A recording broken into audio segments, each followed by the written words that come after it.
Welcome to Shoot Me Straight. Dave Fields, Eddie Gallagher. We're here with Britton Colquitt.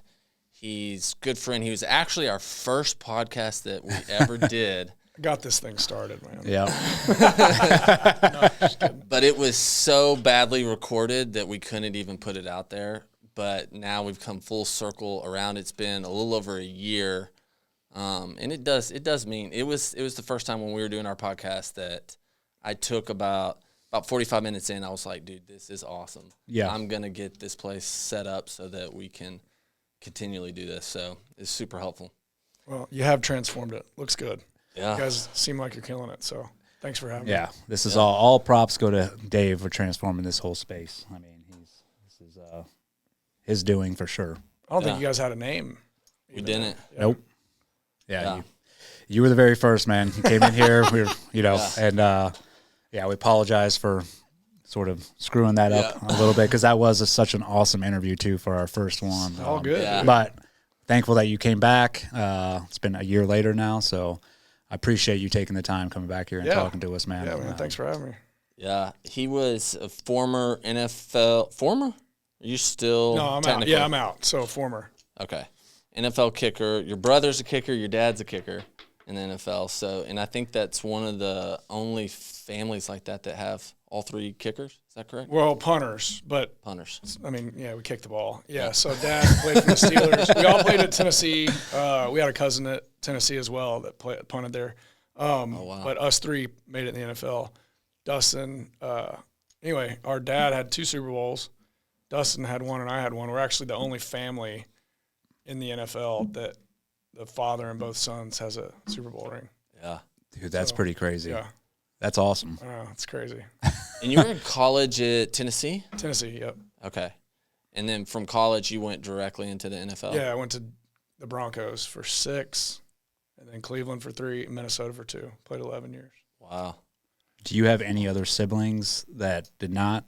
No, it's just us two. That's No, it? yeah. Okay. Yeah. I was about to say That'd that be would kinda tough, That would make yeah. Thanksgiving dinner awkward, right? Yeah, like, exactly. Hey, pass the peas, you loser. Yeah. Reach over there with Yeah. the ring. Yeah. No, thankfully no. So, but now all the kids, they got, Dustin has 4 kids out of 5, or 4 boys out of 5 kids. Yeah. I got 2 boys, 2 girls. So Nice. they all think that they can do it too. So we'll see what happens. Well, it's in their genetics for sure. I don't blame them for thinking that, I'm trying to, show them that there's more to life because I'm in that transition phase right now. Like, okay, I had to grow up and figure out how to do big boy stuff. Become an adult. Exactly. Yeah. I was able to just lengthen my childhood 11 years longer than everybody else. Really more like 15 or 16 years because of college. So, Which is all, I mean, that's a blessing in itself that yeah. you were able to do a childhood dream for that long. But definitely. I definitely know that feeling of like when that dream ends and having to transition out and then you're like, oh shit, now I have to learn how to be an adult and take on adult responsibilities, which some of those responsibilities you didn't have to handle when you're in the NFL. No, almost none of them. Do you find it, I mean, I want to get into obviously your career and how you ended up in the NFL, but do you find like having your kids now, and I know we were just talking, you're running them around to different sports and doing the dad thing. Do you find it hard to sort of manage their expectations a little bit? Like, obviously, they have a dad that's champion, a grandfather that's champion, an uncle that's a champion, and they're probably like, this is what I have to be. Do you temper that a little bit? Or like you just said, you try to show them there's more to the world than just being in the NFL or whatever? Yeah, it's so complicated and tricky because it's like, for one thing, all kids are so different. Yeah. So you really have to parent all your kids differently. You don't want to be a different parent, but you got to parent them in different ways, and they all have different needs. They care about different stuff. One of my girls could give a rip that I played in the NFL or any of those things, and the other girl thinks it's like the coolest thing ever. She's like just now understanding, and she's like bragging to all her friends and all this stuff, and then I got Rhodes who He's his shep. Yeah. So Wild his man. shep, they like get together, they see each other, and they're like 2 dogs at a dog park, and it just goes, Just two and savages. Yeah. And you know, Rhodes is freak athlete, unbelievable at everything he does. Been doing it since he was like 1.5. Whereas Nash, my oldest, who's almost 12, didn't play a sport till he was 5 or 6, but always believed because he saw his granddad and his uncle and his dad what we did. He just thinks that that's what you do. Like your profession, if you're a guy, is to play whatever sport you choose. Yeah, he just believes it. And honestly, was my thing. Growing up, I just believed it because I saw my dad, all the Super Bowl rings. I saw the pictures, you know, Terry Bradshaw, Lynn Swann, Mean Joe Green, Franco Harris, the steel curtain, all that stuff. That was just normal to me. I was like, okay, that's what you do. Like imagine if you saw your dad, you know, in a military outfit or like with a bunch of doctors and you're like, I'm going to be a doctor. You're a product of your environment. It's just what it was. And I think that's one of the big reasons I made it, because I completely believe that from a very young age. I was, the thing where the first, second grade teacher asked what you're going to do when you're older. Yeah. I was like, I'm going to play in the NFL. And they're like, oh, really? Like, seriously, what are you going to do? And I'm like, I just told you. Yeah. But then fast forward, and then when I'm like getting towards the end of my career, my wife every single day is like, what are you going to do after the NFL? What are you going to do after the NFL? And I'm just like, I'm in it. I can't, I just couldn't wrap my head around that. So that was like a whole new thing for me. And, obviously now I have the regrets where like, why didn't I start things earlier? But like when you're in it, you're just so in it. Yeah. And then when I'd come home, this is kind of going back to your question, but I tried really hard when I was in the NFL to only be like, that was my job. That's it. Yes. Like that was not who I was. And it was easier for me because I was just a punter. I didn't have this like playbook I had to study all day long. I could leave, at like 1:00 in the afternoon, come home, be with the family a lot. They thought it was cool, but it was like, I took that hat off and I was, godly dad. That's who I wanted to be, and husband, just like you guys do. But I made sure that, so the transition has been a lot easier on the kids. They have not been like, yeah, they didn't even identify me as that. They really didn't. They thought it was really cool to go to some games, and they're thinking it's cooler because they're getting older, so they're getting it more. But I think I just really focused on, being, who God wanted me to be, and that was literally just my job. So, and that's definitely a healthy way to go about it. I think I mean when I was, in the SEAL teams, I tried to do the same thing where come home and it's like, okay, I'm hats off. I'm home. I'm dad. Obviously it was hard at times because there is bleed over. that would be really hard. Yeah, it's tough, but it's the same thing. My kids grew up going into the teams with me, like hanging out in the team rooms. That was their world. That's what they knew. But I found it funny, man. Like because it was the same thing. Like, this is just my job. I come home, I'm dad, and that's how I think they looked at me most part. But then when all that stuff happened, obviously, and I was put in the news and all this, stuff came out about my career and like all these things that I did, my kids really didn't know any of that. So then they were like, oh, all right, like you did all this while that's what you were doing when you were gone. I'm like, yeah, but it's not, I didn't crazy. talk about that stuff when right. I was home, right? I tried not to. But yeah, it's, because I got my youngest son wants to be, he's like, I want to be a SEAL. And I'm like, well, let's talk about this. And, and I've told, just like I told my older son, I'm like, don't do this just because this is what you were raised up in. Right. But at the same time, I'm also proud, like if that's what they want to do. But I try to temper their expectations a little bit and like try and, hey, there's other things out there to do. But at the end of the day, if they're driven to go that path, then I'm going to support them. They're like, Dad, when you went to work, you were smoking Bad Dudes? That's what you were doing at work? That's a crazy conversation right there. That is. Yeah. Well, son. Well, they were really bad. Like Arnold Schwarzenegger. Yeah, I didn't like it either. They were all fun. bad. Yeah.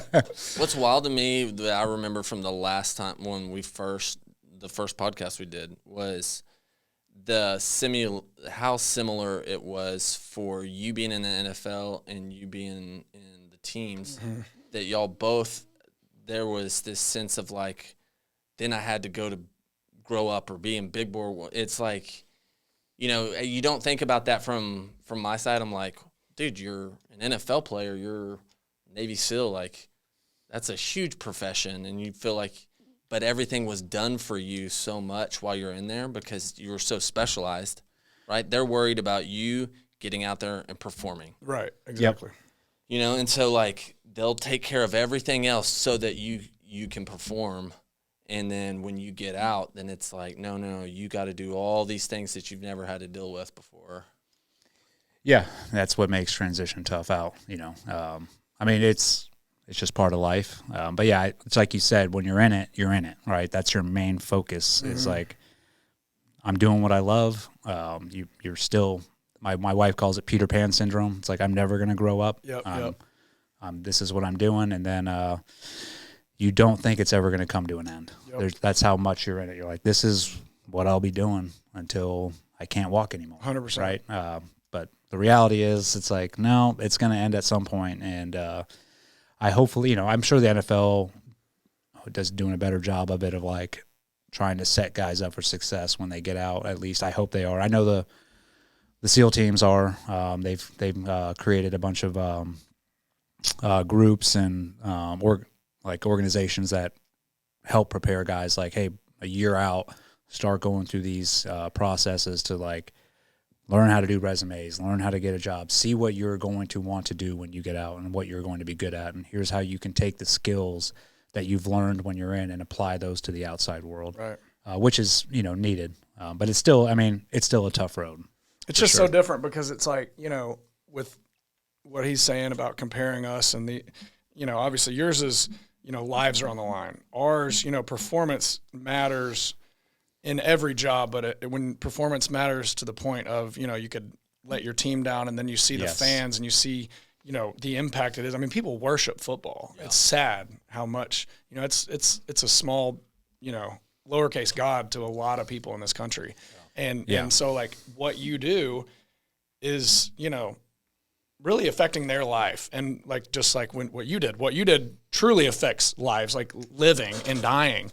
And so you do have to be completely, in a way, you have to be, you know, dislodged from the rest of the world, dislodged from normal things. And, you know, it's just like so hard to wrap your head around, you know, doing those things. And like you said, they make it to where they do things for you, or, you know, your wife helps with all the things that you would normally do if you just had a 9-to-5, and then you get out and it's just like crazy. And then for me, I mean, because it was my dream, it's really hard to say, like, you know, everybody says like, what do you want to do when you grow up? And just like, I did it. Like, completely did it. And Nikki's just like all the time, like, well, what do you want to do? Like, what does your heart desire? Like, what do you love? And I'm like, I did it. I literally did it. Like, dude, not many people can say that. I'm so grateful and thankful that I can say that, but it's done. It's over with. Like, I can't now just create some new passion. I mean, it's going to have to be, you know, organic.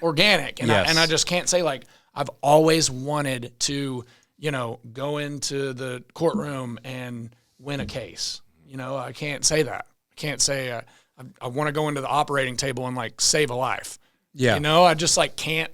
Some people can say that. I wish I could. I'm glad to hear you say all that, because that's exactly how I feel. Because I think there's this big pressure when you do get out and when you do transition, like, hey, all right, now it's time to reinvent yourself and you need to find your new passion and your new purpose. And that's what I mean. And I get why people say that, because they're like, this is what's going to help you going forward. But I was the same mindset. I'm like, dude, I did my dream. Like, I lived my passion for 20 years. And I think, especially for the military, people have this like, oh, you know, you served and now it's done. And like, now you get to do what you want to do. And it's like, no, I wanted to serve. Yeah, that's what you wanted to do. I wanted to go deploy to combat. Like, I grew up running around with guns in the backyard, like, and then it just transitioned into my adulthood and I got to do that. So I don't have the same like, it's that pressure. You know, I think some people feel like I have to find something else that's going to give me purpose. And yeah, you should find something else, but don't overload yourself where you're like, it's never going to be the same as, you know, playing in the NFL or being in the SEAL teams. I understand that. I'm like, and I'm, you know, just like you, I'm satisfied. I was like, dude, I'm content with what I did. And yes, I will do things going forward, but it's going to happen organically. You know, I'm not going to force myself into, you know, this is the new thing I'm going to do. and then just to find out like, nah, I really don't like this. You know, I think the big passion is, it sounds like for you too, is my family. Like that is my passion right now. I just want to be around them. Yep. Right. And they're not here that long, you know? No. I mean, even my 5-year-old, that's going to fly by, dude. Or 5-6-year-old, it's already going crazy. So it's just like, I'm just pouring into them, you know, doing real estate, trying to figure that out. Yeah. But like, Nikki's like, do you even like real estate? I'm like, I mean, I think a lot of people in their life, if they make money doing something, they end up liking it. Yeah. You know what I mean? Like, but you know, if I help somebody get into a house and they're happy, I mean, that's a good thing, you know? So it's just, you have to do something. Do you think some is like, hey, purpose being like, hey, I need to do something that's helping others, directly helping others. And that could be multiple different vehicles. It may be real estate for a little time and then something else, but as long as I'm directly helping someone else, is that a big, like, that's really the why? Yeah, for sure. I mean, because even, you know, when you're in football, you just have the platform to help so many people. And so you're able to fulfill that thing. You know, I work, you know, open to working with kids. There's just not a lot of kids that kick and punt, you know, so that's something that I could definitely do. I could still use that talent. Obviously that would be, you know, a lot more fun than, you know, going and trying to sell a house and things like that. But, yeah, it's really about making a difference and being purposeful. But the biggest thing is just your family. They're going to be here for a small window, you know, lead them in the right direction, you know, teach them to be, you know, men and women after God's heart. And it's kind of all we can do. Yeah. What's the number one thing you hear? Because I have 4 kids, almost the same age. You have 4 kids, pretty much the same age. The thing that I hear, 2 things really, I hear all the time. One is, looks like you got your hands full. Even my kids joke about like hearing that all the time. Yeah. Second thing I hear all the time is they grow up.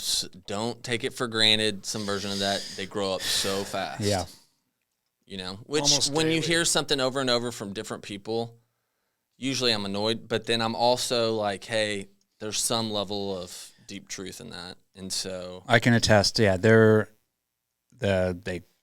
grow up fast. I can attest to that. But I was in the same boat when my kids were younger, and people are like, don't blink because they're going to be gone. And you're like, yeah, when you're going through it, you're like, yeah, right.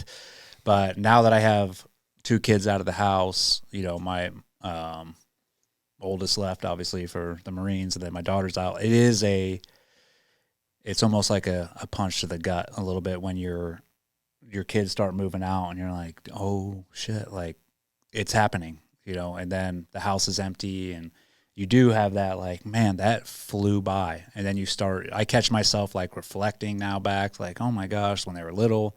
I mean, it's all good, but yeah, it does go by fast. It's crazy. And you only have a certain amount of time to instill your values, your beliefs into them, because at the end of the day, whether you like it or not, you're going to have to release them into the world and let them fly on their own. Yep. And as you guys know, the world is full of just evil, deceitful distractions, especially nowadays, that will try and tear your kids away from the core values that you believe in. I mean, that's pretty much what's going on all the time. Is they're constant. It's with the phones and everything else. They're constantly trying to capture your kids and be like, no, this is the way. This is what society believes, and you have to battle that on a daily, even when they leave the house. It's, you know, they'll come back and you still have to give them talks like, you know, they come back with something they learned or, you know, some BS that they heard regurgitated to them through social media or whatever. You have to sit down with them and be like, hey, do you think that's right? Do you think, you know, what's being put out is correct? And have those conversations with them. But I do believe, though, if you do a good job of instilling all that while they're growing up, they will know what's right or wrong, and they will come back. Yeah. Yeah, it's an evil world, dude. So it's just so different back when we didn't have, you know, connectivity to everything. Yeah, it is. You know? I mean, we've put our foot down. We're like, you're not getting a phone until you're driving. We just aren't going to do it. We just can't do it. Smart. And they don't ask anymore, but I mean, it's just so many evils out there. It's scary. And, you know, now with all the crap that went on the last 4 or 5 years. Like, we can't trust anybody. We never could probably trust the government, but we definitely can't now. You know, anything in power. No. It's just like crazy. You know, you saw it firsthand. I saw it firsthand. Yep. Which way? Let's get into that. I mean, because I know we talked about that the first interview we did with you, and but let's get into that because I think that's a big deal. So you were obviously in the NFL. Which team? I was with the Vikings. The Vikings. Yep. Okay. Yep. And then the vax mandates came out, right? And yeah. So my first year was the year with them was the empty stadium year. So that was like the big COVID year. You know, COVID came out and. Is that 2019, 2020? That was 2019. Yeah. 2020 was my last year. Okay. No, sorry. 2019 was before that. 2020 was the empty stadium year. So that was my last year. Got you. My last year in the NFL was like playing in, half the stadiums were empty. It was that was a weird, that had eerie, to be weird. Yeah. It was. I mean, it just I really always think back to the very first game we were in, Minnesota's beautiful dome, stadium, and we're playing the Vikings, and Aaron Rodgers is out there, and it just like was so quiet. What you heard those years on TV, you actually heard some crowd noise, but that was pumped through the TVs. That was not even in the stadium. Yeah. So it was just it was like we were at just like a scrimmage and it was just like an inter squad or scrimmage where you like, your squad plays their squad, no fans, nothing. It was so weird. And like they'd score a touchdown and you'd hear like the 17 players on the sideline for them yelling and screaming and like cheering, and it was just like echoing in this massive stadium. That had to be so it was awkward. so weird, and it was really hard to do your job, at a high level because you're used to the pressure of it all. Yeah, even in practice or at least training camp, you got fans there, but in practice, everything in the NFL is like just like what you did. It doesn't matter what you did yesterday. It's like, what did you do today? Yep. So. I had a job interview every single day that I was working. I mean, I only punted twice a week in practice and then, of course, the game. But, like, I felt those nerves, those butterflies every time I was about to hit a ball or hold a ball because they're watching you. I mean, you got scouts out there with clipboards. And, if you have a bad day punting, they're like, what's up with you? Like, what? And I'm like, I had my best game of my career, like, 3 days ago. What are you talking about? Yeah. And they're like, you didn't look very, what's going on? Are you hurt? Like, and you're just like, holy cow. Yeah. So anyway, the back to the empty stadium, that was just like such an eerie deal. But I'm sure I remember during that time, like it wasn't the NBA. They had like fake cardboard cutouts of people in the audience. Yes. Oh yeah. That 100%. Was freaking awkward. That was more awkward than just having them empty. You're like, super what? Weird. We're just putting fake people in just the stands. Just for TV. Yeah. And then I remember UFC, which actually I will say this, it was awkward. Because UFC didn't have the people in the crowd and the yelling, but I did like the fact when they fought, you could hear every smack hit. You're like, oh, dang, yeah. But it was still, I'm sure that was awkward for the fighters too, because they don't have the crowd there to sort. And that, I'm sure the crowd gives you a little bit of extra, like, all right, we're huge, we're here. You know, tons of energy. Yeah, energy in good and bad ways. I mean, whenever we played away games, in that, I was like, all right, this is kind of cool. I can get down with this because, away games, especially as a punter, you're kind of over there alone and you're like right near them and they'll just heckle you the whole time. They'll just ride you, You're almost like, if you hit a bad punt, you're running off the field and just like, dang, I'm gonna get this from this guy, like. Are they trying to get in your head? Oh, yeah. I mean, they're getting in your head. They're just telling you suck. They're like, everything. Anything in a match. I mean, yeah. Philadelphia, places like that, anything you can imagine. Yeah. My dad played. I mean, they were like throwing stuff at you, bottles and crazy stuff like that. Yeah, they've kind of shut that down. But yeah. So the year I was there, the second year I was there, that was the COVID year and the vaccine mandates and all that. So that summer, we were coming into training camp, and it was everything was delayed. We didn't do anything that spring. We stayed home. It actually was a really cool year because we got to, stay home with the family and all that kind of stuff. And then we come in and it's like, not mandatory, but pretty, you need to do this. And then what they started doing was they started coming up with all these essentially punishments or just like, hey, they were saying stuff like, because the year before was the COVID year, right? you couldn't go into the hot tub and you couldn't go into the steam room, things like that. But everybody was doing that, right? So the next year when it was like, hey, get vaccinated and you can get back in the hot tub, you can get back in the sauna, and you can like not wear a mask. And I was just like, so that's why I should do it? Like, you're not making sense here. You're telling me to get a mystery shot in my arm, but you're not really telling me why. And then they come up with other things like, well, the health and all those things. Like, if you do this, then you'll get to go home on the bye week. And I'm like, you're still just telling me, a reward if I get it, and then and literally guys were like, yeah, I'm going to get it because I want to go home on the bye week and see my family. Or I want to, when we're going out to away trips, I want to go out to eat. But they were like, if you're unvaxxed, you're going to sit in the hotel room, which is a form of punishment. Exactly. Yeah. Yeah. So they made it pretty tough on some people. We had, thankfully, a kind of a core group of guys. There's like 10 of us. Kirk Cousins, quarterback, Harrison Smith, free safety, all the running backs. So Dalvin Cook, a couple of those guys, Adam Thielen, great wide receiver. We had some good players on our team that were like not doing it. And so I felt, a little more, not justified. Strength in numbers. Like, yeah. I felt fine with that. So that was good. I mean, there was other teams that were like bragging about being the first fully vaxxed team, and we were the most unvaxxed team with just like 10, which is crazy. Absolutely crazy. Do you think a lot more weren't for it, but they just kind of conceded? Big time. A lot of big time. I mean, there was guys that young guys were just scared. Some of them are like, there was like 3 or 4 little groups. There's the really brave guys that would like get a card. And I don't even really know the individuals on my team that did, but I know some on other teams. A fake card. Yes. Yeah. And at that time it was like, they were telling us like that's like a felony and like you can't do anything like that. So I was scared to do that. Yeah. And fast forward and we'll talk more about why I didn't later. But I was a little scared to do that. And then there's guys that were just like, dude, this is just super inconvenient. Like, I don't really care about stuff. I get the flu shot. What's the difference? Whatever. Like, they just listen, just like a lot of the world did. They just said, you're telling me to do it, I should do it, I guess. Whatever. Who cares? They didn't really think for themselves. And then there was people that were like terrified, scared to death. I mean, I had a buddy that was playing for the Lions at the time, a D lineman, and he was the one guy on their team that was like, no chance I'm getting it, but he's really good D lineman. Nick Williams played for years. Like, he was a starter. They weren't doing anything to him. I mean, they were giving him a hard time, but he's like, whatever.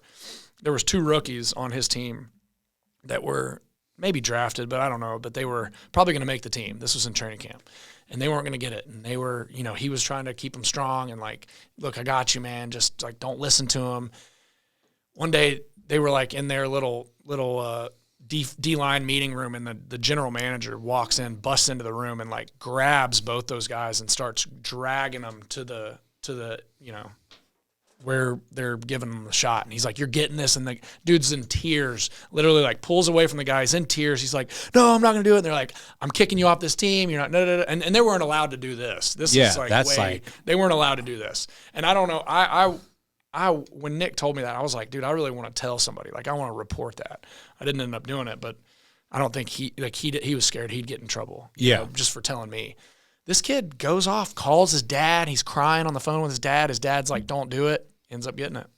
Jeez. And I don't even know who that guy was. I don't know if he ended up making the team that year, but I know that every day for the rest of his life, he's regretting doing something he didn't want to do. I'm not saying it was the wrong thing, but for him, yeah, did something that he wasn't. He was forced to do something, put something in his body that he did not want. Yeah. Which is, I don't even know what to call that. Well, it was illegal a year before all this, to do that. Yeah. Right? I mean, you couldn't be forced to do something like that. And then all of a sudden the military was and everybody was. Yeah, I mean, the military was going the same route. Obviously, I was out at the time, but I was talking to buddies that were still in, and so they were it's the same game plan where they were like, hey, you guys, it's not mandated, but you guys should get vaccinated. And then when guys were like, no, I don't believe in this, or I don't want to get vaccinated. And they went, and these guys would go through the proper channels, like, file religious exemptions or other things, or like, here's why I don't want it. again, it was in the guidelines. Like, if you file these things, then you don't have to get it. The crazy part is they would file these things, and the military would be like, "Yeah, we don't care. You're getting it." And then if you don't, so I believe it was on the East Coast SEAL teams. There was a group of dudes. They refused the vaccine. They told the guys, if you don't get vaccinated, you're not deploying. And to a SEAL, that's like going to the game, right? Like, you're not playing the game. Right. And so these guys were like, well, we're not getting it. So they didn't deploy them. But then what they also did is they took that group. You're picking up trash in front of the whole team for months. Like, we're going to publicly punish you so everyone else can see what happens if you do not conform. And that's pretty much what, as a military-wide, is what happened. And it's the same game plan in the NFL. It's that peer pressure of, oh, look at these, these rebels that, are going against the grain of what everybody else is doing, which in my mind, I'm like, those are the heroes. Yeah. Right? Those are the ones that have a backbone, that are standing up for their beliefs and are willing to stand up against tyranny, pretty much, of, what you're trying to pull. Well, they're trying to shame them. Yeah, and it worked. Big and then you shame. had the guys in the military also, like, just like you explained, where they're like, well, whatever. I've been vaccinated by other stuff, so just give it to me. I don't care. Yeah. Big shame game. I mean, that was the thing. It was like we were the only 10 guys wearing masks. We had to wear a red wristband on our arm. It was like the Holocaust. Yeah, might as well be like the Star of David. I think they wore like a yellow armband. Seriously. So we had to wear a red wristband, and then they had all these other things. And one of the things that right in the middle of training camp, it wasn't, they weren't convincing us. So they actually talked to some people in the NFL or NBA. Sorry, an NBA connection. And one of the things the NBA commissioner told our commissioner is the biggest success I had with getting people vaccinated was make them come and take a test every single day and wait for that test result before they can get in the building. And so we had to come every day, say the first meeting's at 7:00. We had to be there at like 6 every morning, take a test, nose, whatever, swab test, and wait for it for an hour before we can come in the building. And that way, he was like, that's the one that got most of the guys in the NBA. Because they'll get tired of doing it. Yeah, they'll get tired of doing it. They don't want to do that. They don't want to wake up an extra early. They don't want to sit in the parking lot. They don't want to do all those things. Everybody else is walking in like, dude, what are you doing? You're sitting out there waiting with your mask on, all that crap. Anyway, we turned it into something fun. We brought a bunch of lawn chairs and we like hung out, and that's awesome. Most of us were believers, and so we do like a Bible study, and I mean it was cool. We started to have guys that were vaccinated come and just like sit with us and like hang out, and we'd have coffee, and it was like kind of turned into a cool little movement. But then those guys would get shamed and like they'd get really looked down upon by not players, but like coaches and higher ups. The leadership. And especially like our trainer, he was big into it. He used to like text me and brag to me about like how many boosters he'd gotten, and like score for him was like 5, Britton nothing. You know how many times I've wanted to text him, and like when things have happened bad, in like the sudden death syndrome. Yeah, exactly. Yeah. I've wanted to so bad, but I'm trying to hold off on Take that high road. Exactly. Then they brought in the NFL. They created a whole new like organism, and it was like the NFL mixed with like the whatever drug or something, FDA. I don't know what it was, but they brought them in, and they would literally walk around. They had cameras everywhere, and they were literally just watching us. And so there was fines if you were to not wear a mask, or if you were to not wear your armband, or if you were too close to somebody, you could get this big fine. So one day I take a shower, and I'm getting out of the shower and sitting there in my locker, and I'm naked still, got the towel on, and I'm like, I grab my phone and I'm looking at my phone, and I see this guy walk in and just walk past me and through it, and I don't think anything of it, right? Yeah. I just got out of the shower, but I'm kind of like, why are you walking in the locker room? Like, you're trying to catch me doing something. At least let me be in the locker room alone, I get a letter, and it actually goes to my agent first, and he's like, hey, you got this fine from the NFL, or he said it's actually a potential fine. They had told us that like these things there wouldn't be warnings, you would just get the straight fine. It was for $14,793. What? And it said at something a.m., walked through the locker room, and you were sitting at your locker without a mask on. And it was like, dude, I was still naked and changing. And so they expected us to have your mask on by yourself. There was nobody in the locker at this time. This was like everybody was in meetings and they were doing all the stuff that normal football players do. And I'm in there all by myself. And he was like, I'm going to let you go this time. I'm not going to turn it in. So I didn't get that fine, but it was like other guys got that fine. Yeah. For doing one thing wrong with when those NFL guys were there. They were there like 4 days a week. And that happened after a certain time. It was like, all right, we're gonna up the level. It's like the Gestapo or something. You know, they're coming through like, well, got you. Yep. And now we're gonna make you pay. Yep. Yeah. Because here's what happened. The NFL, like the teams, they didn't care about us getting vaccinated. But have you guys noticed how many vaccine commercials are now on NFL games? Oh yeah. I mean, tons of them, right? It didn't used to be like that. So I'm imagining that Pfizer, Bill Gates, all these higher ups came to the NFL. They said, hey, we're going to give you billions of dollars, put our ads on your thing, but in turn, we want you to get your guys vaccinated. We want the world to think that all the pro athletes got it.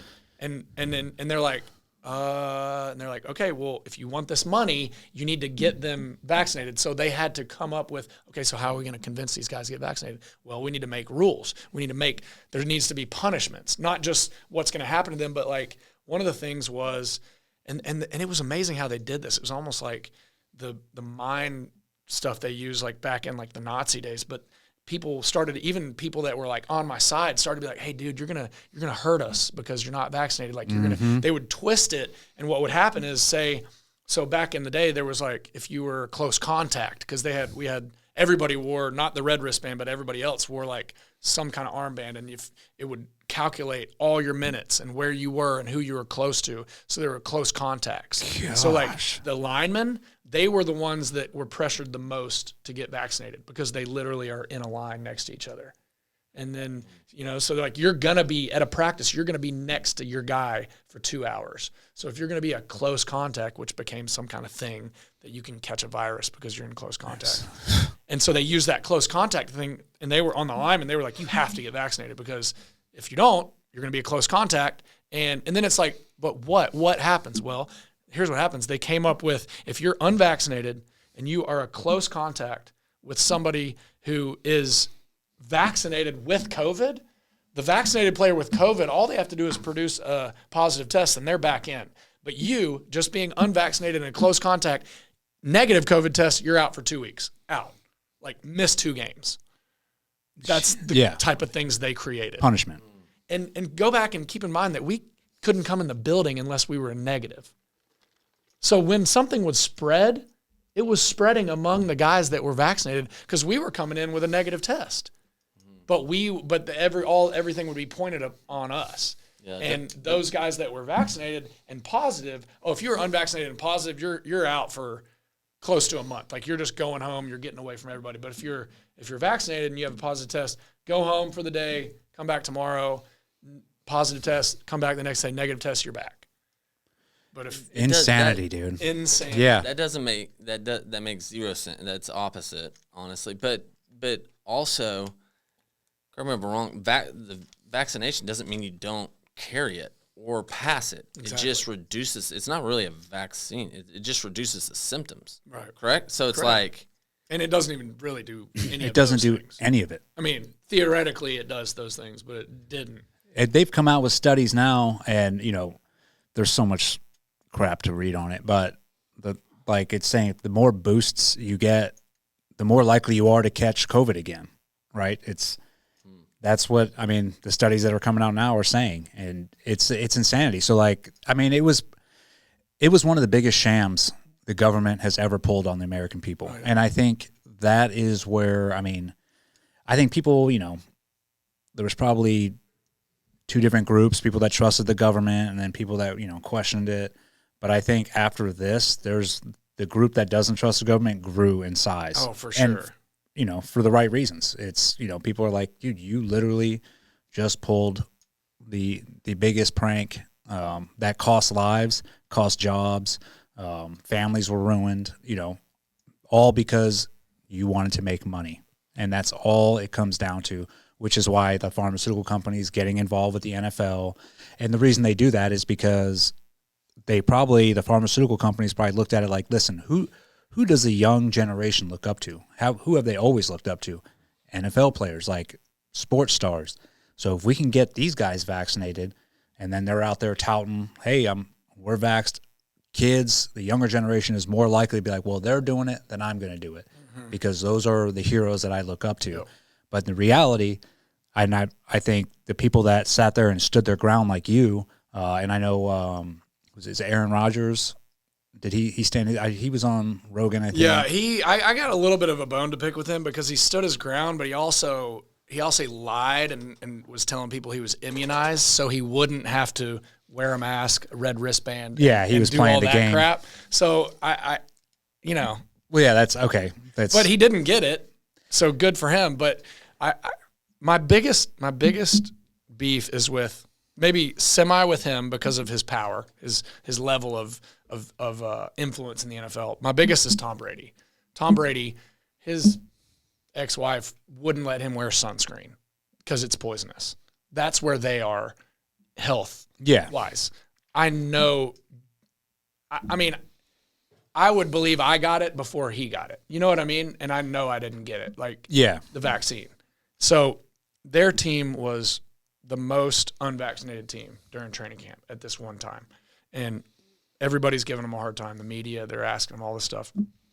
One day, Tom addresses the media, and he says, we're not going to talk about this vaccine thing anymore. You know, like with a wink, wink. Like, we're not going to talk about it anymore. The next day, the headlines were Bucks fully vaccinated. Really? Fully vaccinated. Why do you think that is? I mean, do you think he just I think broke he down? Straight up said, no, he didn't get it. I think he straight up said, Roger, I'm not getting this. You can't make me get this. I won't play. And Roger said, I'm sorry. I mean, think about it. Yeah, if Tom he doesn't Brady. play, like he was the NFL at the time. Yeah. Right? So he goes, you're not going to talk about it anymore. You're not going to do anything. You know, we're good. And then it was just they were vaccinated.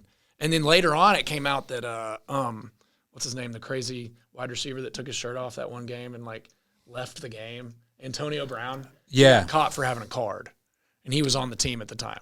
So either they got a card, all of them, or some of them, or they just didn't get it at all, and they just said, "You're not going to ask us anymore because we got Tom Brady." And exactly. Yeah. I mean, you know, that's that. So my thing with Tom is, if you have that kind of influence, you could have said, "Hey, no, you're not going to do this to these young guys in the NFL. You're not going to make everybody get it. Like, drop it for everybody." Yeah. He could have done that. He really could have with his power. Yeah, and set the example. But he didn't. He just wanted to play. He wanted to win, which is all he's ever wanted to do. He just cares about winning, and that's why it took him so long to retire. You know? So his is that hurts because I saw the young guys that it hurt, the scared guys, the guys that got something they didn't want to get because they wanted to keep playing. I mean, I had tons of those conversations in the locker room, you know, because they were like, dude, man, like, what do I do? And I'm like, how old are you? And they're like, well, 21. I'm like, dang, that's tough, you know, because I was sitting there thinking like I'm almost, you know, I don't know what I was at the time, but I'm 39 now. But I was like, I played 11 years. I don't need to play anymore. Yeah. You know, I probably will lose my job, but I'm cool with that. Like, I told a lot of guys that. I said, if I was your age, I probably would get it too. If I was in your spot, I would have probably got it too. Because you're like, I'm in the NFL now. Yeah. I'm living my dream. I'm not going to let this stop me. Like, that's how good of a job they did. Yeah. Fooling you and making you think that. So like in the military, I knew guys, they were going after dudes that were seasoned. And so like if guys had 18, 19 years in and they were refusing, those were the dudes that were like, oh, okay, well, guess what? Now you're not going to get a retirement. Now that'd be the tough part because it's the retirement on the line. And they did that. Because through our nonprofit, you know, we were trying to help out individuals in the military that were facing that scrutiny, and we're trying to fight it. And what I found out after talking to multiple individuals is they were threatening more of the guys who had rank, who were long in the tooth, you know, and they were like, okay, if you don't get it, you're not getting retirement. We're going to ruin your family. We're going to ruin your life. And like this is like outright saying this to them. These are officers telling them like, we will destroy you if you do not get this vaccine. And not only that, you're setting the wrong example for the younger guys, right? When in reality, it's like these people should be lifted up and praised as like, these are the individuals who should be leaders, the ones that have a backbone, country, the ones that stand their ground, but they were demonized for doing so. And that's how I feel about you and like the players in the NFL, where I think, just like everything else in this world right now, which is it's completely upside down. It's like we're villainizing the actual heroes who stood up and like, nope, you're not going to change my mind due to my beliefs and my virtues. And I'm going to stand my ground no matter what you throw at me. And I think that is what kids should be looking up to nowadays, instead of people like, oh, well, yeah, I'm going to get vaxxed and just so I can keep playing. It's a tough situation for sure. But what's wild to me is that doing the close friend watch thing or your close contact deal, one it just does not make sense to me on that, because it's opposite logic. But also what's wild to that, it created a sense of I'm hurting people. Yeah. Like I'm hurting my friends, I'm hurting my teammates. Shame. And I mean, if you didn't know any, like there's talk about a pressure there. It's like, oh, like if I don't get it, then I'm hurting people. I don't want to hurt people. That was the best tool they used. Yeah. Because you could see it in those guys' eyes, especially some of those linemen and stuff. Like, those groups that are different, like that's the thing about football. It is so, even more than other sports, it's similar to what you did. And it's just like every part is important to it's each a team other. They environment. all need it. They all need each other. Yeah. And so those linemen are looking at each other, and they're looking at the running back, and the running back's looking at them, the quarterback's looking at the line. Like, I mean, it was just crazy. It was absolutely nuts. So when I got fired, obviously I knew it was for that. They didn't tell me that. But any time in the NFL, if you get fired, one or two things happens. You might just see it on the bottom line of ESPN before you even know about it, because that's how much they just like don't care. They just say, you're done, or your agent calls you or whatever. See the TV today? Oh yeah, I've had people tell me like, dude, what happened? I'm like, what are you talking about? And they're like, you got fired. Like, what? Or they just have some little peon guy that comes and says, hey, bring your playbook to coach or whoever, and it's over. Well, they called me into the office, and the GM told me, and of course he went around the truth, and I even brought up like, is this why? And he's like, no, in fact we just signed a tight end who's not vaccinated. And I'm like, it's because you need a tight end. Like, you don't need a punter that's there's other punters that you could get, Yeah. There's nothing guaranteed on my contract. All the other guys that were not getting vaccinated were starters, and they had guaranteed money, Yeah. And so it would have really hurt them. And, a punter is always one of those positions that they're always looking to, cut corners or whatever. But the way that I truly can just know that that's what it was is I say all those other things of way you get fired to say this. My agent sends me an email, or actually it's a FedEx.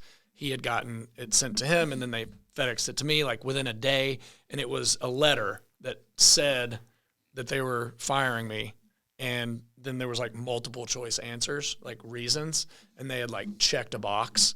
It was, performance related, whatever. But never have I met a player in the NFL, and I've asked probably 50 since then, have they ever gotten a letter that says a reason they got fired that doesn't exist. So they were covering their tracks. Yep. They were trying not to get sued. Yeah. And it's just like, that's my proof right there. Like, obviously everything, it's obvious why I got fired, but that right there just says it all. So that was crazy. When you got that letter, was there a sense of like, oh man, like I still had years left, or were you like, you know what? Was there a sense of pride that I stood for what I believed in? It came down to the very end, and I still didn't. I can walk out of here with my head held high. Yeah. Yes. Because see, one thing my dad still lives with is just some little bits of regret. Like he thinks he could have played a lot longer. He ended up getting an injury back then. They weren't as good with surgeries and stuff like that. He came back from the injury, and mentally he just wasn't there, just could not handle it. So he went out because he just kind of fell apart a little bit, and he admits that. And so he has a lot of regrets. And I think I'd still be playing right now. I mean, my brother played 17 years. I was on 11, and now it's been like 4 years. So, I mean, I was always saying my goal was to play till I was 40. Maybe, anything after that's gravy. So I feel great, all those things. I'm healthier than I've ever been. So yeah, I know I could have still been playing, but going out on your own and going out doing something you believe in and knowing that, it gives you peace. Like I had closure. Yeah. I don't have any regrets as far as like, oh man, if I'd have done that in that game, or if I would have just worked harder, like I have no regrets. So that is a huge blessing, because I could have played 7 more years and then had some kind of epic playoff failure, or like, drop a ball, or you know what I mean? And there's guys that their career ended on some kind of big play in the Super Bowl or in a playoff, and I get to go out saying I did everything I wanted to do and went out on my own terms. I was still trying to make it that year. So this is crazy. This is how I just know that it's just like so messed up. Another one of their things that they came up with was if you weren't on a team and you were unvaccinated, you had to go through this crazy screening process to even get a workout. So I get fired, and immediately teams are calling. My agent's like, hey, Baltimore, blah, blah, blah, Atlanta, da, da, da. I go to my brother's house. We're all at my brother's house. He hadn't done anything all summer, like wasn't on a team and didn't get vaccinated.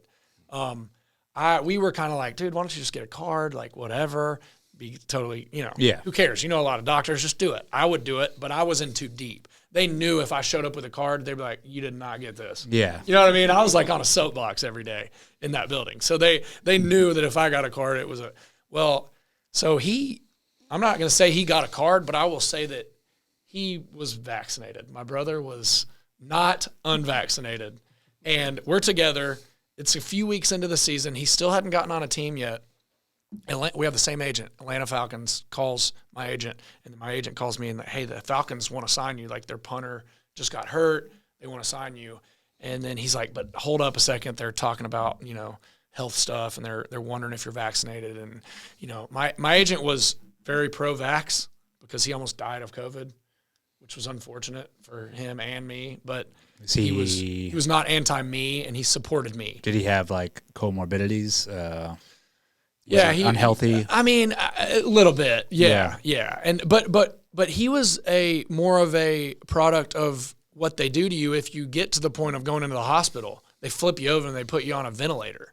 Yeah, which was killing they give people. You crap that kills you. Yeah. So he was that, and okay. And so, he thinks that COVID's the worst thing that ever happened, and he thought I was absolutely crazy that I did not get the vaccine. And he was like, you'll probably not ever play again because of this, but I'm going to fight for you and I'm going to support you, which was cool. So love him. But anyway, so he's like, yeah, they want to know if you're healthy and they want to know if you're vaccinated. So Atlanta was the first team to claim they were fully vaccinated. So that was out. 5 minutes later, they call my brother. They sign my brother. Right then, he flies out to Atlanta and plays 9 weeks for the Falcons because he's vaccinated. and meanwhile, I got calls weekly. Nikki claims it's more than it was about 15 teams, and the only question they asked was, "Is he healthy and is he vaccinated?" And it was just like they didn't want to do it because if you did say there was a couple punters that got hurt that year on like a Thursday, I wouldn't have been able to play because you have to come and you have to test for 5 days before you can even get in their building and try out. Gosh. So that was another thing they made. Like, hey, if we do this, no team will want an unvaccinated player because it takes so long to get them. It's just a big old hassle. Yeah. We'll make it a rigmarole so that way, it's forcing that individual, if he wants to work, if he wants to play, he has to get vaccinated. Yep. I mean, and so it became a mandate without being a mandate. Exactly. And then in the playoffs, I don't know if you remember this, a lot of guys were getting COVID. A lot of vaccinated players were getting COVID. And then they were like, oh, shit, this is going to catch up to us. We're going to have to, what is our rule for if you have COVID? You can't play, blah, blah. And then it's all of a sudden people were going to be missing games. They dropped every protocol, like completely in the playoffs. Of course. Because so you could have got, if you were vaccinated and you got COVID, you could still play in the game like 3 days later? Yeah, oh yeah. If you got a positive test or a negative test, you're good. And then it got to where it was like, oh man, it's 2 days before the game. This guy's got COVID. He's not going to get a negative test. we're just dropping the protocols because it's Josh Allen, the quarterback for the Bills. I'm just making that up. But it was like big name guys. And that's a whole other thing. When we were watching the guy collapse on the field from the heart attack, I mean, the first thing my kids were like, that's from the vaccine, 100%. You saw the fear in all the guys' eyes on the field. Yeah. And it wasn't just because the guy collapsed. It was because, holy crap, that's – Yeah, because it was happening all over the place. Yeah. I mean, do you happen to know like how many players have dropped since the vaccine came out at all, or like had? I mean, I know there's like tons, like several soccer players. Yeah, I know soccer players was a huge one. Yeah, big time. I mean, I don't know how many. You know, I haven't kept up. And I think that NFL, that was the only one in the NFL, the guy, doing it. And the fact that it was on a Monday night game, I know they were like, oh, dang, this isn't good. You know? It's insane. Yeah. I know the soccer players were a big one. There's guys dropping left and right. Yeah, across the world. But it happens and then it's gone. You can't, it's like gone the next day. We don't talk about, It's not talked about. No. It's swept under the rug. And it's, I mean, labeled as the sudden death syndrome, which is like, what? Like, what do you mean sudden death syndrome? Like, and that's the thing. People are so easily manipulated. They're like, okay, sudden death syndrome. Yeah, if you say it. Can't be from the vaccine. Right. Yeah, insane. I mean, the level of idiocy that went on during that time, it sounds like, just in the NFL, also in the military. I mean, I'll tell a quick story. I was talking to a guy that was a Ranger, and he was deployed during all that time. And this is no BS. This dude was going out on ops in Afghanistan,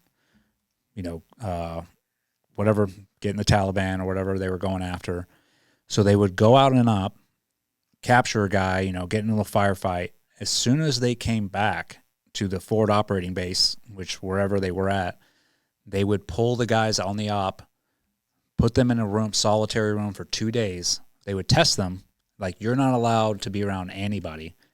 And he said guys, when they came off the helicopter, were in hazmat suits coming up to them, grabbing them, putting them in solitary, sliding food underneath the door as they had to sit there and wait for these test results to come back so they could go operate again and risk their lives again.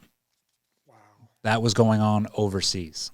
I mean, so it was happening all over the place. And the crazy thing is when you have people, and then NFL players are the same way. Like, I want to play. I want to do my job. They'll go to those levels, like, all right, if this is what I have to do to go out there and, especially in the military, it's like, if this is what I have to do to go out there and confront evil, then okay, I'll do it. But to me, I'm like, dude, where were the brains in the room that just took a step back and looked at the situation, from high above, and like, what are we doing? Yeah. What are we doing to these individuals? It just didn't happen. Persecuted. That's what you're saying. They got persecuted if you did. Yeah. Especially at higher levels, they probably really got pressure and persecuted. Have you had experiences where you've had guys that pressured in, or I mean, I think most people were just like lose my job or do it, they say I'm going to be hurting people and I don't really have any. It's still really tough to find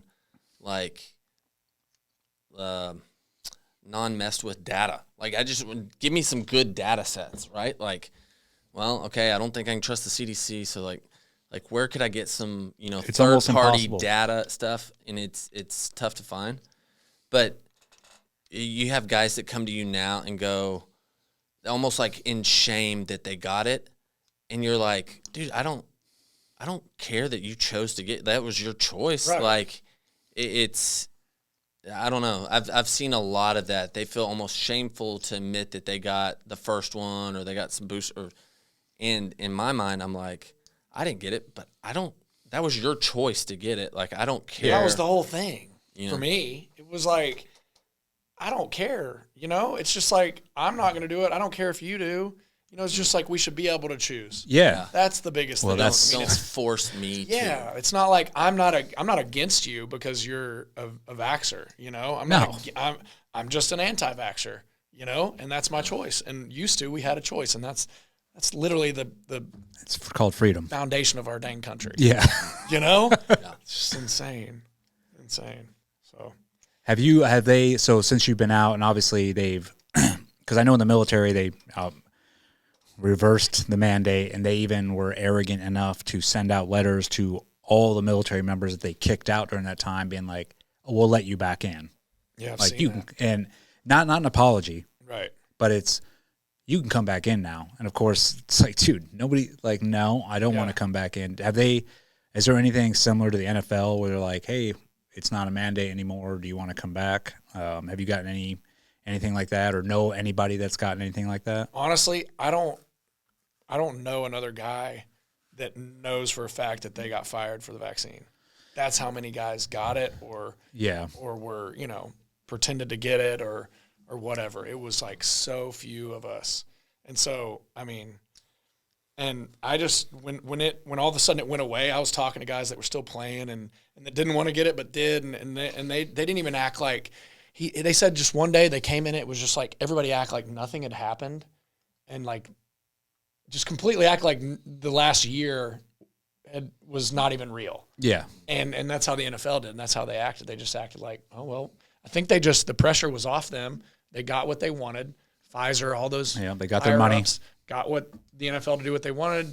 They checked checked off what they were supposed to do, and it was good. And they just literally acted like nothing had never happened. And it was eerie, some of the guys said. They said it was just like super eerie, like coming into work, like, we supposed to be doing that, like what's going on? Like even the guys that didn't get vaccinated that were getting shamed, it was just like they never talked about it again. Just no convo about it.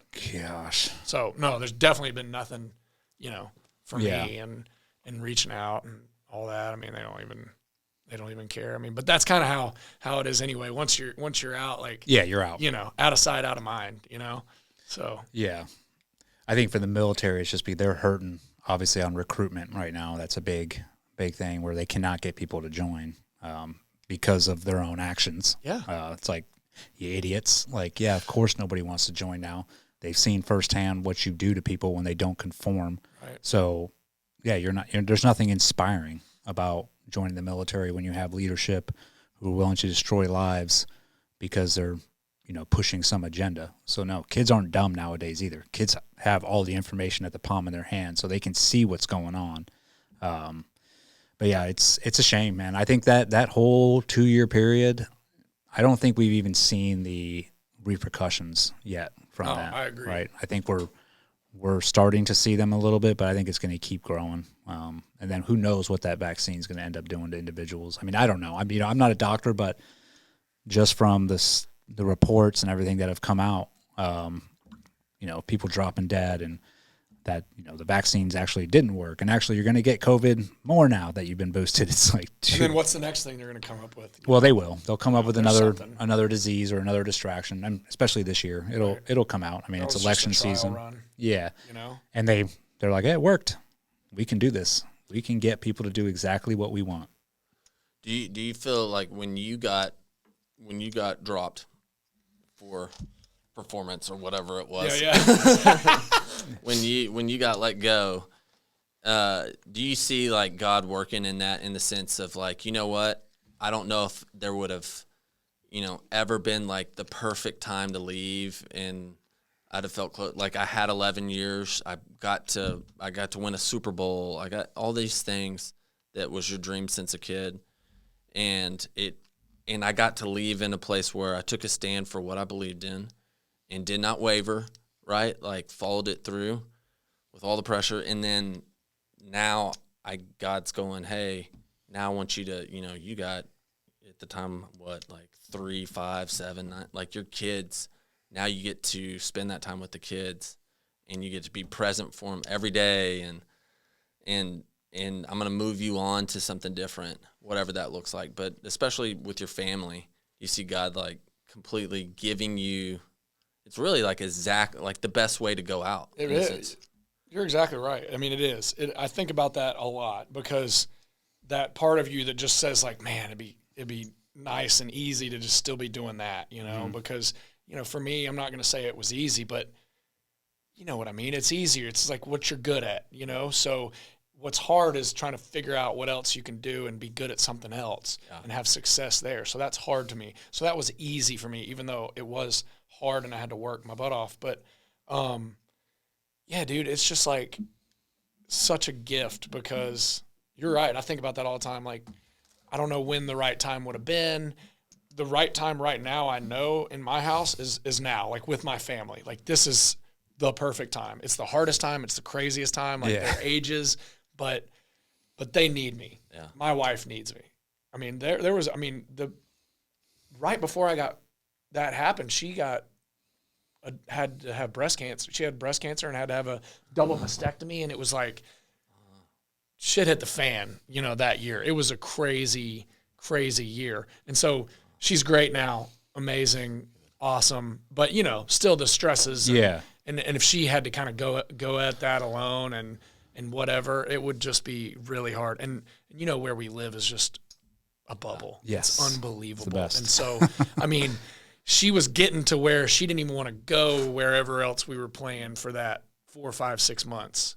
She never wanted to leave here. And so these last few years with, world being crazy and her health stuff and my thing happening, it was actually a huge blessing to just be here together.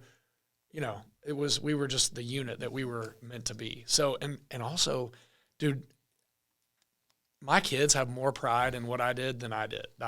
They really do. That's what I keep thinking about is, I mean, the example that you set for your kids, like standing up and be like, no, this is what we do. We stand up for what we believe in. Yep. And no matter what's thrown at us, I mean, you just set your kids up for success.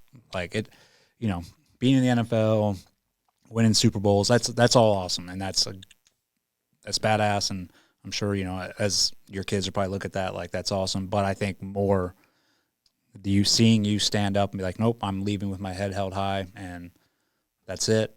That is going to carry them through the rest of their lives. Because I think that's very similar because I left on similar terms. Not similar, but I'd say pretty similar. Yeah, Andrew and I left. We, the military tried to demonize us and throw me away for life, all based off lies, but also like they were saying my past career, everything that I did was wrong and all that. And that's like, my wife and my kids were with me my whole career. So in saying that, it's like, well, then you were supporting something that was wrong. And we knew that wasn't right. And so my kids got to see my wife and I stand up and fight back against the government and actually win. And I think that alone, it trumps anything we've ever done, right? That alone, they see like my parents are willing to stand up and fight back no matter what. And I think that's the same your kids must think about you as well. And I think that's bigger than anything. Yeah. Right. And I'm just seeing that now. Like I wasn't seeing it as much when it happened. If anything, when it happened, they're like, not why. It was never about like it was never you should have gotten that or why that. But it was just like sad that it's over and things like that. And I wished now it's like, I mean, Everly, my 10-year-old has like literally bragged to a friend. It's like my dad got fired from the NFL because he didn't get the vax.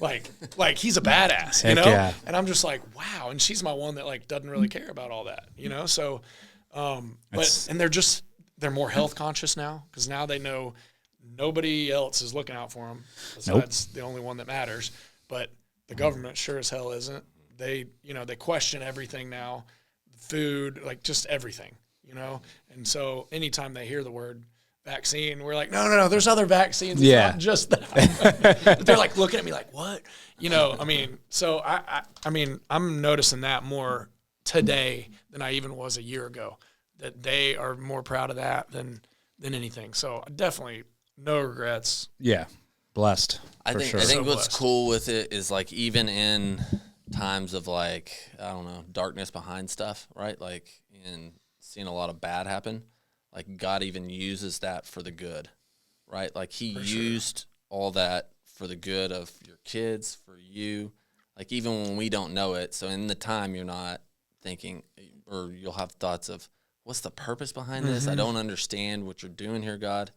But usually a little ways out, you're like, oh, looking back. Yeah. I mean, with Eddie's story, a lot similar. Is Eddie like the very thing that I don't see how you could be a SIL and not have it as an idol somewhat because it's just your world. It's your identity. Yeah. Yeah. And No doubt. God, that the only way, like, God's like, all right, I love you enough to, like, let you go through this and destroy that thing. I'm going to throw you in a prison cell for 9 months, and you can sit on that for a little bit and see who's going to come and actually save you. And it was God. Yeah. You know? And that's Some of us are we're a little stubborn. You know, we're like, all right, so I needed that. Need a little bit more of a wake up call on those, but Dude, it's Romans 8:28. but He loves us enough to do that. Yep. To me, that's and of course, at the time when you're in the brig, like, you're probably not seeing the full picture there. But then, like, as you're going through it, like, He's breaking you of something to, like, bring you to a whole other level. Yep.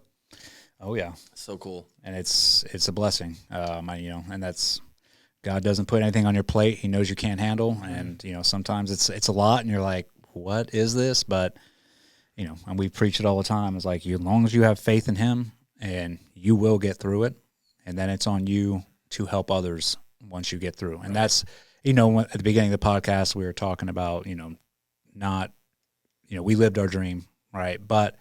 And finding that new purpose. But to me, I'm like, especially in your situation, you're a hero in my eyes just for standing up and against all that. And you can use that to help others that are forced in those same situations, right? Because it's not going to be the last time that people are going to be shamed or, put into situations where, like, you better do this or follow along with the crowd and conform. And you are a prime example that you can help others be like, no, this isn't the way. What you're doing right now, standing up for your beliefs, will work out. Believe me. Yep. But you have to go through this turmoil. You have to go through this frustration. And as long as you have faith in God, it will come to fruition. You will be lifted. You will be elevated up. But you just have to have faith. And that's, that's what I got from going through what I did, and just hearing your story, and seeing, where you're at. You're in the bubble here on 30A, and just being home with your kids and being able to watch them grow up and take them to practices. And I know it's busy and it's like crazy. It's like nuts, but at the same time, that's life. That's like the beauty of what you're going through. The beauty of life right now, being with your family. And at the end of the day, too, and what I found out is, like, family's all that matters, right? Mm-hmm. I think in both of our jobs, there's that pressure of, well, everybody's looking up to you, and, like, all these, you have to, like, take into account all these people that are watching you. You can't let them down. Yeah, there's a little bit of truth to that, but at the end of the day, does that really matter? No, because like you said, you're only as good as your last kick or your last practice or whatever. And the same in the teams. It's like we have that saying, you're only as good as your last house run. So you constantly have that pressure to be the best, but for what? Like, to impress who? Yeah. All I care about is impressing is my wife and my kids, and their praise of me, or, like, if they're like, hey, we're proud of you, that hits home to me more than some random stranger being like, hey, thank you for what you did. And I appreciate that, but what they think of me is all that matters. No doubt. And I'm sure it's, similar. Yep. God and your family. I mean, that's all that matters. Yeah, when Everly says, my dad's a badass for sticking up. There could be no better compliment. Yeah, that feels good for sure. So, I mean, I'd never go back. But, yeah, I mean, we're in it, and we love it. What's cool with when all that was going on, being here on 30A, because we moved here like 6 months before y'all did. So, like, 2018, I think it was. Yeah. I think it was, y'all moved in, like, June or something. June or July. And we moved in December. And then, like, we had no idea that stuff's coming. In fact, I had an Amazon business where we were manufacturing things and selling it on Amazon. And one of the guys that worked for me goes, hey, man, I'm kind of seeing in my research a little uptick in these, like, N90, like, masks. He's like, should we, like, buy a buttload of them and sell them? Get out of here. And I was like, we didn't know anything. This was like, and I was like, I don't know. Maybe let's talk about it more. We ended up not doing. I'm like, oh man, dude, like we would have killed it at that. But we didn't know that was coming. And when it did, having my kids, the only time they even wore a mask was when we traveled, which was rare. Right. they didn't even, and then they didn't understand. They don't know. They didn't have to go through any of that fear and all the crud that a lot of kids had to go through, and especially in bigger cities. Oh yeah, Messed a lot of people up. yeah. I mean, we're on a different planet here. Really, I mean, are. that's Just really grateful for it. Yeah, I mean, we didn't have to deal with 5% of what people had to deal with all over the rest of the country. Because I remember traveling during that time. First off, I will say this: I didn't mind. Minus wearing the mask on the plane, which definitely put me in a negative mindset each time because I hate being told what to do. But I was like, okay, I have to do this. But I also didn't mind, like, the planes are empty. You're like, and the airports are empty. And I was like, okay, I guess the mask, I can deal with this, But it was like going to New York, or I traveled to California. It was like Gestapo land out there. I mean, landing in California at the airport on the loudspeakers were like, they had cops roving around. If you didn't have your mask on, you were getting, talked to or hemmed up. And I was like, dude, is this like, we live in such a bubble? Like, and I'm like, dude, I want to go back home. I know. I want to go back home and I want to stay there. And I think the big thing is we went to New York on the 20th anniversary of 9/11.